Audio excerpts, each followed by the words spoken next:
고린도전서 11장 17절에서 34절입니다. 제가 읽고 마지막 절은 함께 읽도록 하겠습니다. 내가 명하는 이 일에 너희를 칭찬하지 아니하나니 이는 너희의 모임이 유익이 못되고 도리어 해로움이라. 먼저 너희가 교회에 모일 때에 너희 중에 분쟁이 있다함을 듣고 어느 정도 믿거니와 너희 중에 파당이 있어야 너희 중에 옳다 인정함을 받은 자들이 나타나게 되리라. 그런즉 너희가 함께 모여서 주의 만찬을 먹을 수 없으니 이는 먹을 때에 각각 자기의 만찬을 먼저 갖다 먹음으로 어떤 사람은 시장하고 어떤 사람은 취함이라. 너희가 먹고 마실 집이 없느냐? 너희가 하나님의 교회를 업신여기고 빈궁한 자들을 부끄럽게 하느냐? 내가 너희에게 무슨 말을 하랴? 너희를 칭찬하랴? 이것으로 칭찬하지 않노라. 내가 너희에게 전한 것은 주께 받은 것이니 곧 주 예수께서 잡히시던 밤에 떡을 가지사 축사하시고 떼어 이르시되 이것은 너희를 위하는 내 몸이니 이것을 행하여 나를 기념하라 하시고 식후에 또한 그와 같이 잔을 가지시고 이르시되 이 잔은 내 피로 세운 새 언약이니 이것을 행하여 마실 때마다 나를 기념하라 하셨으니 너희가 이 떡을 먹으며 이 잔을 마실 때마다 주의 죽으심을 그가 오실 때까지 전하는 것이니라. 그러므로 누구든지 주의 떡이나 잔을 합당하지 않게 먹고 마시는 자는 주의 몸과 피에 대하여 죄를 짓는 것이니라. 사람이 자기를 살피고 그 후에야 이 떡을 먹고 이 잔을 마실지니 주의 몸을 분별하지 못하고 먹고 마시는 자는 자기의 죄를 먹고 마시는 것이니라. 그러므로 너희 중에 약한 자와 병든 자가 많고 잠자는 자도 적지 아니하니 우리가 우리를 살폈으면 판단을 받지 아니하려니와 우리가 판단을 받는 것은 주께 징계를 받는 것이니 이는 우리로 세상과 함께 정죄함을 받지 않게 하려 하심이라. 그런즉 내 형제들아 먹으러 모일 때에 서로 기다리라. 다 함께 읽도록 하겠습니다. 만일 누구든지 시장하거든 집에서 먹을지니 이는 너희의 모임이 판단받는 모임이 되지 않게 하려 함이라. 그 밖의 일들은 내가 언제든지 갈 때에 바로 잡으리라. 아멘.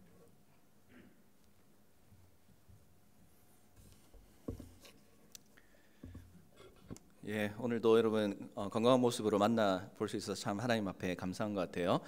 우리 지난주 설교 제목이 뭐였죠? 뭐 다 교회 안 온 사람처럼 지난주에 우리 설교 제목이 신앙의 얼굴이었습니다. 그래서 우리 지난주에 숙제를 냈죠. 우리 한 주간 이제 살아가고 났을 때 지난주 서로 얼굴 한번 봤었잖아요, 그죠? 어땠어요 지난주에? 좀 칙칙하고 그랬습니까? 근데 이제 오늘 우리 서로의 얼굴이 조금 바뀌었는지 더 환하고 아름답고 예수님 닮은 얼굴로 바뀌어져 왔는지 한번 서로 얼굴 한번 보도록 할까요? 마스크 때문에 잘 안 보이나? 눈빛만으로도 할 수 있지 않나? 예, 어떻게 좀 희망이 보이는 것 같아요? 지은아, 지수 희망이 보이는 것 같나? 그래요. 다들 또 말씀을 기억하면서 조금씩 우리가 변화되는 삶을 살려고 살아야 되겠다라는 그런 마음을 가졌으리라 생각을 합니다. 자, 오늘은 성찬식에 있는 그런 예배입니다. 그래서 이제 성찬에 대해서 우리가 이제 매 3개월마다 이제 성찬식을 가지는데 이 성찬식을 가지면서 우리가 성찬에 대한 의미를 정말 기억하면서 성찬에 참여하고 있는가 하는 것을 우리가 좀 점검하고 또 우리가 그렇게 살지 못했던 부분이 있다면 또 하나님 앞에 바로 살기로 결단하고 또 특별히 오늘 성찬식을 할 때 우리가 어떤 마음으로 하나님 앞에 나아가야 할지 우리 말씀을 통해서 좀 함께 나누려고 합니다. 여러분, 성찬이라는 것은 사람이 정한 게 아니에요. 성경에 보면 성찬은 누가 주신 것이고 제정하신 것이냐면 바로 예수님께서 정하여 주신 것입니다. 자, 그런데 이제 예수님께서 가르쳐 주신 이 성찬식이 이 고린도, 오늘 전서니까 고린도 교회에 보낸 편지라는 걸 여러분 알고 있을 거예요. 근데 이제 예수님께서 십자가 이 형벌을 받으시고 나서 시간적으로 그렇게 오래된 건 아니었습니다. 그런데 이 고린도 교회 가운데 이제 뭔가 예수님의 말씀대로 살지 못하는 그런 모습들이 조금씩 나타나게 되었던 것 같아요. 그래서 오늘 우리가 읽은 이 말씀은 사도 바울이 고린도 교회에 보낸 편지인데 이 고린도 교회는 칭찬을 받았던 교회예요. 이제 오늘 우리가 읽지 않았지만 11장 2절 말씀에 보면 이렇게 이제 칭찬을 해요. 너희가, 그러니까 고린도 교회를 말하는 거죠. 이 너희가 모든 일에 나를 기억했고 또 내가 너희에게 전해준 대로 그 전통을 너희가 지켰기 때문에 내가 너희를 칭찬한다. 이렇게 11장 2절 말씀에 보면 기록을 하고 있어요. 그러니까 사도 바울이 하나님의 말씀을 전한 그대로 이 고린도 교회가 잘 지키고 또 신앙생활도 잘 하고 있었다 하는 것을 이 칭찬 가운데 우리가 알 수가 있겠죠. 자, 그런데 몇 가지 이제 문제가 발생을 하기 시작해요. 3절부터의 내용이 말씀인데 이제 읽지는 않고 어떤 일들이 일어나냐면 예배 때 머리에 뭘 쓰느냐 안 써야 하느냐라는 그런 문제가 이 고린도 교회 가운데 하나의 이슈로 떠오르기 시작합니다. 그건 이제 다음에 여러분 한번 또 나눌 수 있는 기회가 되면 나누겠습니다.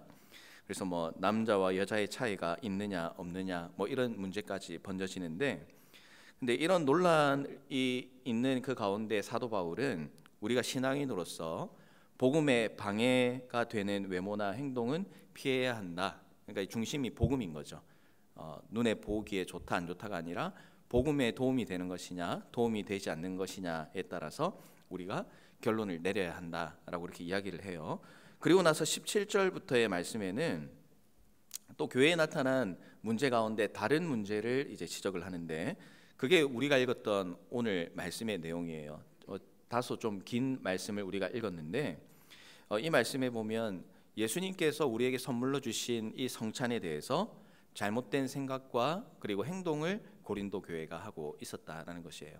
자, 그러면 고린도 교회는 어떤 잘못된 행동을 하고 있었는가 이제 말씀을 좀 통해서 살펴보도록 합시다. 바울이 이제 17절 말씀에 들어가면서부터 경고를 하고 있어요. 자, 17절 말씀을 한번 띄워 주시겠습니까? 자, 17절에 보면 뭐라고 기록하냐면 내가 명하는 이 일에 너희를 칭찬하지 않는다. 그 이유는 너희의 모임이 유익하지 않고 해롭기 때문에 그렇다라고 그래요. 모이면은 유익이 있고 기쁨이 있어야 되는데 모였는데 기쁨이 없고 그리고 해로운 일들이 일어났다고 이렇게 말씀을 해요. 근데 이제 어떤 해로운 일들이 일어났느냐 18절 말씀에 보면 계속 이어지고 있어요. 자, 18절 말씀 우리 다 같이 한번 읽어보도록 합시다. 자, 시작. 모일 때에 너희 중에 분쟁이 있다함을 듣고 어느 정도 믿거니와 너희 중에 파당이 있어야 너희 중에 옳다 인정함을 받은 자들이 나타나게 되리라. 아멘. 자, 이 말씀에 보면은 바울은 고린도 교회 가운데 지금 두 개의 문제가 있다고 지적을 하고 있습니다. 첫 번째는 파당이라고 이렇게 표현을 했는데 그룹을 지었다라는 거예요. 그러니까 교회 안에서 이제 그룹을 지을 수 있는 일들은 참 많이 있죠. 뭐 쉽게 이야기하면 뭐 그런 게 있는 건 아니지만 여러분의 이해를 돕기 위해서 굳이 비유해서 설명을 한다면 우리 교회는 회장이 누구예요? 회장이 누구지? 모르겠어. 회장은 우리 형 지원입니다. 오늘 회장 교회 왔습니까? 교회 회장이 안 보이는 것 같은데. 잠깐만. 아, 있나? 아, 마스크 껴가지고 잘 확인이 안 되네. 자, 회장은 지원이에요. 그리고 총무는 누구예요? 나하영입니다. 그래서 오늘 확실히 다시 기억을 하길 바랍니다. 자, 회장은 지원이, 하영이는 총무예요. 근데 이 교회 안에 다 화합해서 한 마음으로 일을 하면 되는데 교회에 이제 무리가 생긴 거예요. 어떤 무리가 생기냐면 형 지원을 따르는 회장파 그리고 나하영을 따르는 총무파, 예를 들어서 이제 이런 파가 생겨난 거예요. 그러니까 형 지원이 하는 게 나는 마음에 들어. 아니야, 나는 나하영이 하는 게 마음에 들어. 아니면 뭐 초원지기 파가 될 수도 있겠고 뭐 여러 가지 이제 파들이 생겨날 수 있는 거예요. 그러니까 사람이 사는 모임에는 그런 마음에 들어하는 그룹들이 생길 수밖에 없는 것 같아요. 그러니까 사도 바울도 그룹이 생길 수밖에 없다는 거는 알고 있었는데, 근데 이제 지적하는 이유가 무엇이냐면 이 그룹이 생겨났다. 근데 그 그룹이 있음으로 말미암아 어떤 일이 일어났냐면 이제 그 뒤에 우리가 후반부에 읽었던 말씀에 보면 초반에 읽은 말씀에 보면 뭐가 있다고 그랬어요? 분쟁이 있었다 그래요. 그러니까 이런 파와 당이 막 생겨나면서 좋은 일들이 일어난 게 아니라 막 싸움이 일어나고 다툼이 일어나고 분쟁이 일어나게 된 거예요. 사람이 모이고 지내다 보면 이런 일들이 있어요. 마음에 드는 사람들끼리 모일 수도 있고 또 다툼이 일어날 수도 있습니다. 그런데 이런 모습이 그냥 좋지만은 않다는 거예요. 이런 모임이 생기고 누군가를 중심으로 그룹이 지어지면 결국 이 마지막 그 결론적인 부분을 보니까 파괴적이고 부정적인 모습으로 바뀌어져 갈 수 있는 그런 문제를 좀 가지고 있다 하는 것을 지적을 하고 있는 거죠. 아니나 다를까 고린도 교회에 문제가 발생을 했어요. 근데 이제 그 문제가 뭐냐고 보니까 사실 진짜 유치한 그런 내용이에요. 오늘 말씀에 나오는 이 문제는 그 내용을 보면요, 20절 말씀에 보면 이렇게 말씀하고 있죠. 너희가 함께 모여서 주의 만찬을 먼저 갖다 먹으므로 어떤 사람은 시장하고, 그러니까 배고팠다는 이야기예요. 그리고 어떤 사람은 취함이라. 자, 이 말은 이제 술을 너무 많이 먹어가지고 취했다는 그런 의미가 가지고 있겠죠. 자, 그러면서 뭐라고 얘기를 하냐면 사도 바울이 봤을 때 너무 한심한 거예요. 그래서 이어서 이렇게 이야기하죠. 야, 너희가 먹고 마실 집이 없냐? 너희가 하나님의 교회를 업신여기고 빈궁한 자들을 부끄럽게 하냐? 내가 너희한테 무슨 말을 해야 되겠냐? 칭찬할 수 없다. 나는 너희를 이 잘못을 지적할 수밖에 없다라고 지금 이 사도 바울이 이야기를 하고 있는 거예요. 자, 주의 만찬이라는 것은 예수님께서 이제 돌아가시기 직전에 어떻게 보면 제정된 것이라고 할 수가 있습니다. 예수님께서 제자들과 모여서 시간을 가졌던 그 마지막 시간을 우리가 보통 최후의 만찬이라고 뭐 별명이랄까요? 그런 것들을 붙이기도 합니다. 이때 예수님께서는 우리가 지금 모여서 함께 식사하는 의미에 대해서 분명하게 가르쳐 주셨어요. 그게 이제 성찬의 의미라고 할 수가 있겠죠. 자, 성찬의 의미는 조금 이따 다시 살펴보도록 하겠습니다. 초대교회는 예수님께서 가르쳐 주신 형식을 따라서 성찬을 진행했어요. 근데 이제 지금이랑 조금 다른 부분이 있다면 성찬이 진행될 때 그 앞에 한 가지 순서가 있었어요. 교제하는 식사가 성찬 예식을 하기에 앞서 가지고 진행을 하게 된 거죠. 근데 이제 식사 때 음식을 어떻게 준비하는가 보니까 사람들이 음식을 가져와 가지고 개인적으로 가져와서 이제 나눠 먹는 거예요. 여러분들이 이제 뭐 포트락 해가지고 음식을 각자 가져와서 서로 나눠 먹는 것처럼 꼭 그런 모습입니다. 그렇게 이제 각자 음식을 준비해 오는데 이 교회 가운데는 가난한 사람도 있고 부자도 있어요. 그러다 보니까 각자 가지고 오는 음식의 종류도 다르고 양도 달라요. 뭐 돈이 많고 부자인 사람은 조금 값이 나가는 그런 음식을 가져오겠죠. 뭐 고기를 좀 가져올 수도 있고, 또 내가 부자니까 좀 없는 사람을 위해서 많이 가져와요. 그리고 가난한 사람은 가난하기 때문에 자기가 할 수 있는 선 안에서 최선을 다해서 이제 음식을 준비하지만 그 양은 부자보다는 작을 수밖에 없었던 거죠. 아마 부자가 훨씬 더 많이 가져오는 그런 상황이었을 거예요. 그런데 오늘 말씀에 따르면 각자의 처지대로 가져오는 것은 좋은데 이제 이걸 먹으면서 문제가 생겼어요. 모든 사람이 똑같이 음식을 좀 공평하게 나눠 먹으면 좋은데 아까 이제 그룹을 지었다고 했잖아요. 그룹을 지었다고 할 때에는 이제 뭐 쉽게 이야기하면 부자는 부자끼리 그룹을 짓고 가난한 사람은 가난한 사람끼리 모여요. 그리고 이제 부자인 사람들이 이렇게 서로 모이다 보니까 가져온 음식을 나눠 먹고 가난한 사람에게는 음식을 조금만 주든지 안 주든지 이런 일들이 그 모임 가운데 교회 가운데 일어나게 됐던 거예요. 거기다가 어떤 사람들은 목사님이 이제 이 부분을 보면서 많이까지는 아니고 잠시 회개를 했는데 어떤 사람은 기다렸다가 식사 시간을 맞추어서 먹어야 되는데 이 식사 시간이 안 됐는데도 이제 배가 고프니까 먼저 음식을 가져가서 먹는 그런 일들이 일어난 거예요. 반칙을 이제 쓴 거죠. 같이 딱 4시가 되면은 밥을 먹는 시간인데 한 3시 40분이쯤 돼가지고 배가 고프니까 음식을 먼저 가져다가 먹는 사람이 생겼다는 거예요. 그러니까 그 중심에는 뭐냐면 물론 내가 배고픈 그런 본능적인 욕망도 있지만 그러나 그 중심에는 어떤 것이 있냐면 다른 사람은 어떻게 되든지 나만 배부르면 되고 나만 배 안 고프면 돼. 자, 이런 이제 이기적이고 교만한 생각이 그 사람 가운데 가득했기 때문에 그렇게 음식을 먼저 가져다 먹는 일이 발생을 하게 됐다는 것이죠. 그러니까 이제 이 고린도 교회 가운데 지금 말씀드린 것을 종합해서 이야기를 하면 어떤 상황이냐면 서로를 향한 관심도 없고 배려도 없고 사랑이 실종된 교회 생활을 하는 그런 성도들이 모여 있었어요. 그런 상황 가운데서 성만찬의 시간을 가지게 되었다는 것이에요. 자, 33절을 한번 보도록 합시다. 자, 같이 한번 읽어볼까요? 33절 시작. 그런즉 내 형제들아 먹으러 모일 때에 서로 기다리라. 만일 누구든지 시장하거든 집에서 먹을지니 이는 너희의 모임이 판단받는 모임이 되지 않게 하리 함이라. 그 밖의 일들은 내가 언제든지 갈 때에 바로 잡으리라. 아멘. 자, 뭐라고 이야기하는 거예요? 그런 모습은 좋은 모습이 아니니까 너희가 그걸 지킬 수 있는 마음과 자세가 되지 않으면, 그러니까 준비되지 않으면 거기에 오지 마라, 참여하지 말라, 그렇게 이야기를 하고 있어요. 아니, 배고프면 여기 오지 말고 집에서 밥 먹어라, 이런 이야기가 지금 하고 있는 거예요. 주님의 만찬은 우리의 배를 채우고 또 우리의 욕심을 채우기 위해서 하는 것이 아니라 우리의 문제를 해결하고 만족하기 위해서 참여하는 게 아니에요. 예수님 안에서 서로를 사랑하고 또 거룩함으로 하나가 되는 시간이죠. 그런데 고린도 교회는 성찬의 의미를 완전히 왜곡시켜 버렸다라는 것이죠. 그래서 고린도 교회는 지금 바울의 질책을 받고 있는 거예요. 얼마나 화가 났으면 집에 가라, 오지 말고 집에 가라, 이런 이야기를 하는 거죠.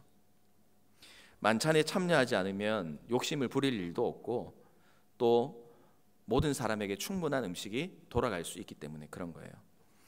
자, 우리는 이제 어떤지 한번 돌아봐야 되겠습니다. 사도 바울은 성만찬에 대해서 이야기를 하지만 사실은 이것은 성찬을 포함해서 우리가 하는 모든 신앙의 자세에 대해서 중요한 부분을 이야기해 주고 있는 거예요. 하나님께서 우리에게 맡겨주신 그 모든 일에 참여할 때에 우리는 과연 그 일에 대한 분명한 의미와 목적을 가지고 또 하나님께서 말씀하신 대로 그 일에 참여하고 또 예배를 드리고 또 그런 마음으로 성찬에 참여하고 하나님께서 맡겨주신 사역을 감당하고 있느냐 그렇지 않느냐 하는 것을 우리에게 지금 질문을 던지고 있는 거예요. 여러분들은 지금 이 자리에 있으면서 어떻습니까? 우리가 이제 오늘 성찬식을 가지지만 성찬에 앞서서 여러분이 세상에서 그리스도인으로 살아가는 그 의미와 목적에 대해서 여러분들은 하나님 앞에서 어떤 마음으로 가지고 살아가고 있습니까? 그리고 또한 예배를 드리는 이 자리에서도 역시 마찬가지예요. 여러분이 하나님 앞에 나와서 예배를 드리는 이 예배에 대한 목적과 의미가 여러분에게 정말 분명한 마음과 또 하나님을 향한 감사와 찬송을 가지고 이 자리에 나와 있는지, 아니면 반복적이고 기계적인 그런 종교 행위로 오늘도 이 자리에 내가 나와 있진 않는지, 여러분 이것을 이 사도 바울의 질책을 보면서 우리가 생각을 해봐야 한다는 것이죠. 사도 바울이 오늘 우리한테 이렇게 이야기하는지도 모르겠어요. 그런 마음으로 예배에 오려면, 그런 마음으로 성찬에 오려면 그냥 집에 가라, 집에 있어라, 그게 모두를 위해서 좋은 것이다 라고 우리한테 혹시나 질책하고 있는지는 모르겠습니다. 이런 질책을 받는 고린도 교회를 보면서 오늘 특별히 우리가 예배에 참여하고 또 하나님께 영광 돌리고 예배 자리로 나아가고 특별히 또 성찬의 자리에 나아갈 때 정말 나를 하나님의 자녀로 불러주시고 또 하나님의 자녀로 살게 하신 목적과 의미에 대해서 여러분들이 다시 한번 분명하게 여러분의 마음에 새길 수 있는 그런 시간이 됐으면 좋겠어요. 그냥 왔다 가는 것이 아니라 예수님께서 나를 위해 십자가에 못 박혀 죽으시고 정말 나 같은 죄인을 구원해 주신 그 예수님 때문에 내가 예배의 자리에 나왔고 성찬의 자리에 나아갈 수 있고, 또한 그것으로 인하여 우리가 정말 주님으로 인하여 하나가 될 수 있는 이 축복되고 영광된 자리에 참여하는 것이 우리에게 과연 기쁨인지 감사인지, 아니면 아무런 감각이 없는 상태로 이 시간을 보내고 있는지 우리가 사도 바울의 질책을 통해서 우리 자신을 돌아보아야 한다는 것입니다. 자, 그러면 이제 성만찬의 의미에 대해서 한번 정리를 해보도록 하겠습니다. 자, 말씀해 보면 이 성만찬에 대해서 이야기할 때 첫 번째로 이야기하는 것이 무엇이냐면 기념하라라고 이렇게 말씀을 하고 있습니다. 우리 이제 앞에 지금 성찬대가 지금 설치가 되어 있는데 보면은 기념하라, 나를 기념하라 이렇게 지금 글자가 이제 써 있습니다. 24절 말씀에 보면 예수님께서 이렇게 가르쳐 주셨어요. 축사하시고 떼어 이르시되 이것은 너희를 위하는 내 몸이니 이것을 행하여 나를 기념하라 하시고, 식후에 또한 그와 같이 잔을 가지시고 이르시되 이 잔은 내 피로 세운 새 언약이니 이것을 행하여 마실 때마다 나를 기념하라, 이렇게 말씀을 하고 있습니다. 성찬은 주님께서 잡히시던 밤에 떡을 가지고 축사하시면서 자신의 몸이라고 하셨어요. 그리고 잔은 자신의 피로 세운 새 언약이라고 말씀을 하셨습니다. 그래서 이 성찬은 예수님을 구주로 고백하는 사람들이 모여서 단순히 그냥 먹고 마시는 것이 아니라 주님의 몸과 주님의 피를 나누는 시간이라고 우리에게 말씀해 주셨어요. 이것을 행하여 마실 때마다 기념하라고 하셨는데, 그럼 무엇을 기념하는 것이겠습니까? 그것은 우리를 위해서 십자가에 죽으신 예수님의 희생과 사랑, 또 예수님께서 행하신 일을 우리가 기념하는 것이에요. 기념을 한다는 것은 과거를 돌아보면서 기념을 하는 것도 있지만 동시에 미래를 내다보는 일도 합니다. 우리를 위해서 죽으신 예수님을 기억하지만 동시에 이 성찬에 참여하면서 다시 오신다고 약속하신 예수님을 기억하고 또 바라보고 소망하는 그 시간이 오늘 우리 성찬의 시간이 되어야 되는 것이에요. 여러분이 성찬식에 참여를 많이 한 사람이 있을 것입니다. 그런데 성찬의 그 시간을 보내면서 여러분들은 얼마나 예수님을 기념하면서 기억하면서 참여하고 있습니까? 이 성찬식은 식어갈 수 있는 우리의 신앙의 삶에 예수님을 기념하고 또 예수님의 사랑을 경험하고 또 어떤 경우에는 예수님 앞에서 내 삶을 반성하는 시간이 될 수도 있어요. 내가 중심이었던 삶에서 예수님의 몸과 피를 함께 나누는 이 시간을 통해 내 인생의 주인은 예수님입니다. 이제껏 제가 내 자신이 주인 되는 삶을 살았지만 이제는 예수님이 주인이 되는 삶이 되도록 결단하겠습니다 라고 하는 시간이 성찬의 시간이라는 거예요. 그래서 어떤 교회들은 그런 의미를 매주마다 상기시키고 기억하기 위해서 매주일마다 성찬식을 하는 그런 교회들도 있게 되는 것이죠. 제일 좋은 것은 우리가 성찬을 매주 안 한다 하더라도 항상 예수님의 사랑을 기억하고 또 그에 합당한 감사하는 삶을 살아가는 게 중요해요.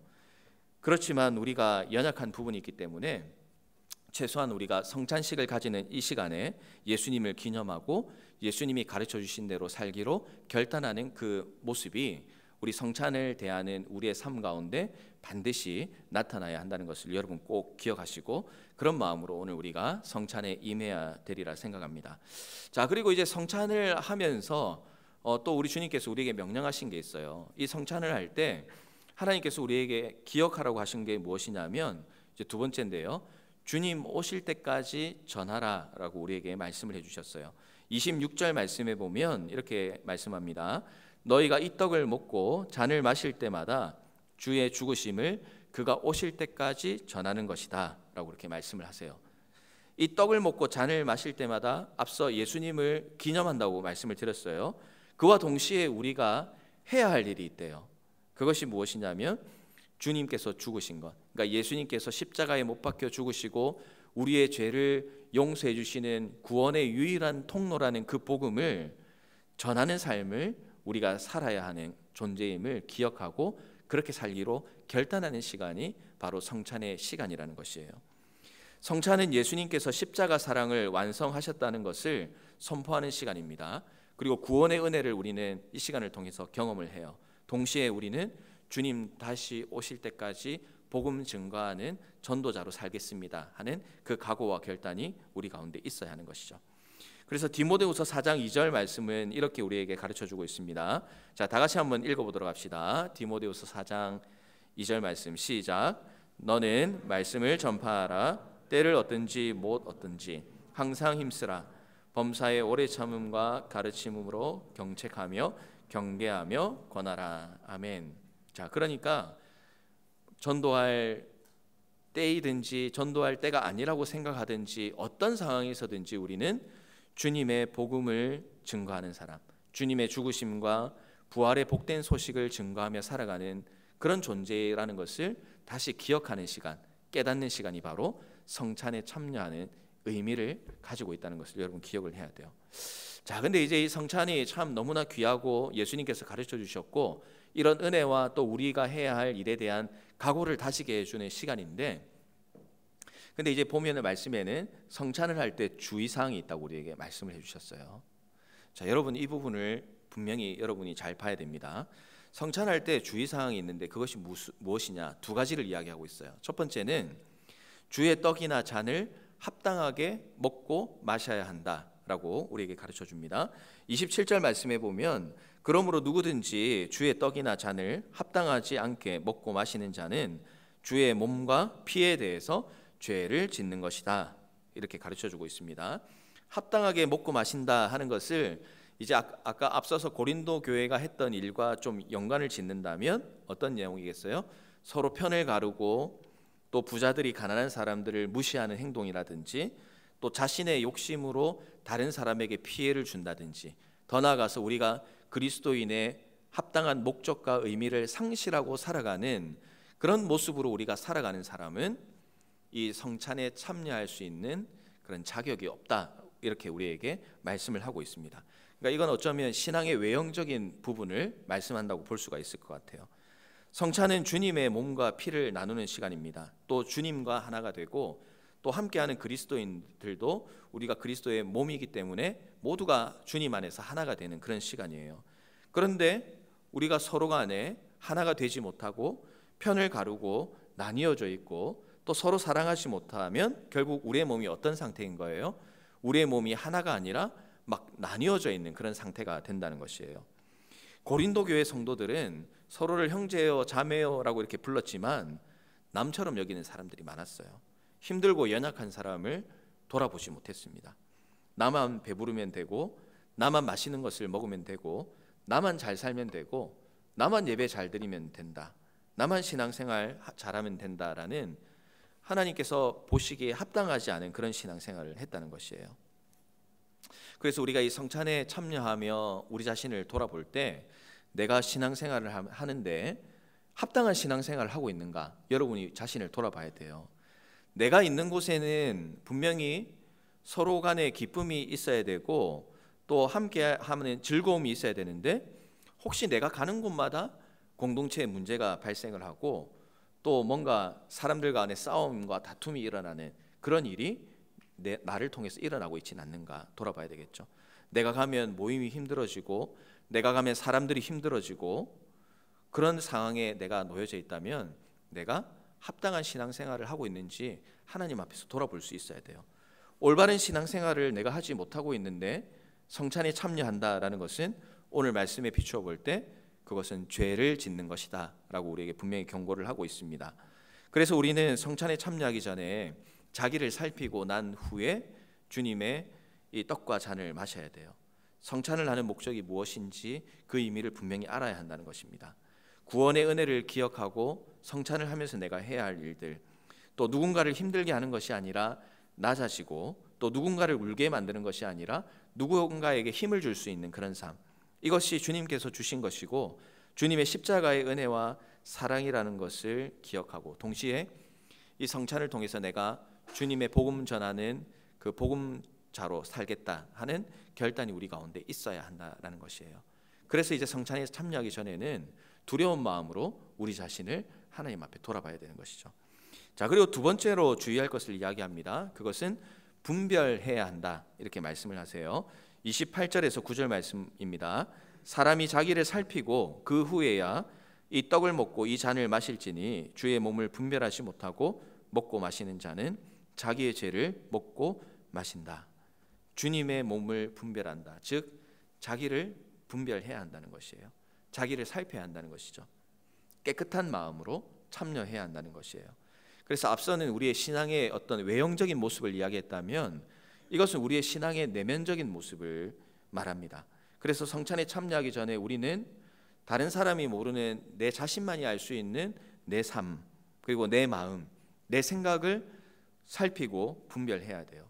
내 생각과 내 신앙이 주님 보시기에 합당한 상태에 있는가. 기도와 말씀과 찬양의 시간이 나에게 정말 기쁜 시간으로 다가오고 또 나는 하나님 앞에 그런 시간을 가질 때에 정말 기쁘고 행복한 시간으로 하나님 앞에 나아가고 있는가. 주님의 말씀으로 살아가는 것이 내가 정말 행복한 것인가 하는 것을 하나님 앞에서 돌아봐야 돼요. 정직하게 돌아봐야 하는 것이죠. 그런데 많은 사람들이 하나님 앞에서 제대로 살고 있지 못함에도 불구하고 하나님을 두려워하지 못해요. 그리고 죄에서 벗어나려고 하는 그런 노력조차 하지 않고 살아갈 때가 이 시대에 너무나 많은 겁니다. 그런 마음을 가지고 있다 보니까 성찬에 대해서도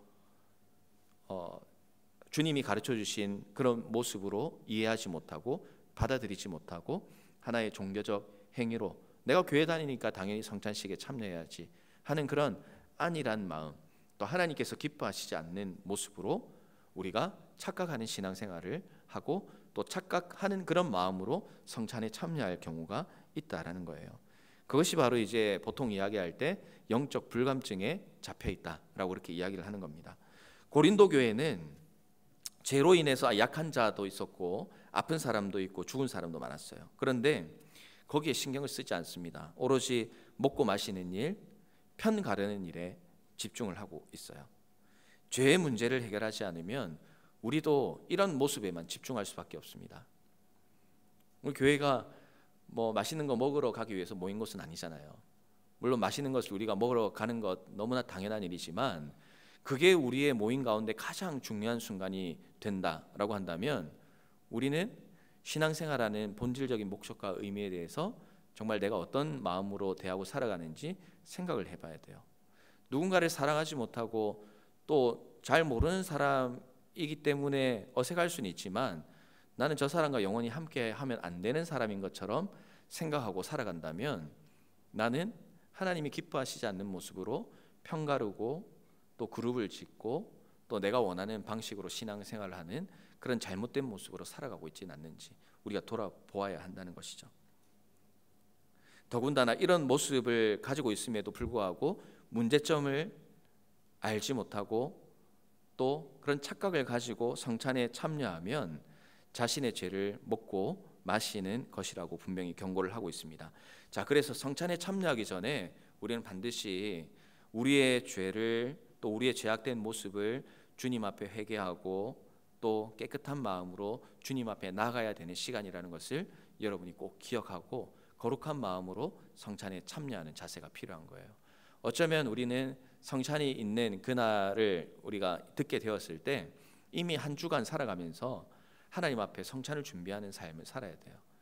매일마다 사실 그런 삶을 살아야 되겠죠. 매일마다 성찬을 준비하고 성찬을 기다리고 성찬을 바라보는 삶을 우리가 살아간다면 우리의 삶은 더 하나님 보시기에 아름다운 삶이 될 것이고 또 성찬을 통해서 우리가 예수님으로 인해 서로 하나가 되고 또 서로 기쁨을 누리는 그런 아름다운 신앙의 공동체가 될 수 있다는 사실을 여러분 꼭 기억하시기를 바랍니다. 그런 마음으로 오늘 성찬을 여러분들이 대하고 주님이 주시는 기쁨을 누리기를 바랍니다. 자, 말씀을 정리하겠습니다. 교회 가운데 참 중요한 예식 가운데 하나가 성찬이에요. 성찬은 주님의 살과 피를 먹으면서 함께한 모든 우리가 주님 안에서 한 형제고 자매인 것을 선포하는 것입니다. 돈이 많은 것이 중요하지도 않고 돈이 많이 없다고 해서 그것도 중요하지 않아요. 또 어떤 그룹에 있는가 편이 중요하지도 않습니다. 성찬을 하면서 우리를 주님의 자녀로 불러주셨고 또 이렇게 함께 신앙생활 할 수 있게 해주신 그 은혜에 감사만 하는 시간이에요. 그래서 여러분들이 성찬에 참여하면서 주님이 우리의 삶의 가장 중요한 분입니다 라는 고백을 드리면서 나갔으면 좋겠습니다. 그리고 내가 자녀답게 살지 못했다면 주님을 기념하는 이 시간을 통해서 여러분이 여러분의 죄악들을 회개하고 이제는 주님 앞에 또 주님을 위해서 또 주님을 섬기며 살아가는 그런 하나님의 자녀답게 살아가겠습니다 라고 결단할 수 있는 이 성찬의 시간이 되기를 바랍니다. 그래서 그런 은혜가 오늘 성찬식을 통해서 여러분 가운데 있기를 원하고 또 앞으로 살아가는 여러분의 삶도 이 성찬을 기대하고 준비하며 살아가는 그런 아름다운 신앙의 모습으로 살아가는 우리 모든 여러분들의 삶이 되시기를 주님의 이름으로 축복하고 기대하겠습니다. 자, 우리 성찬의식을 이제 시작하겠는데요.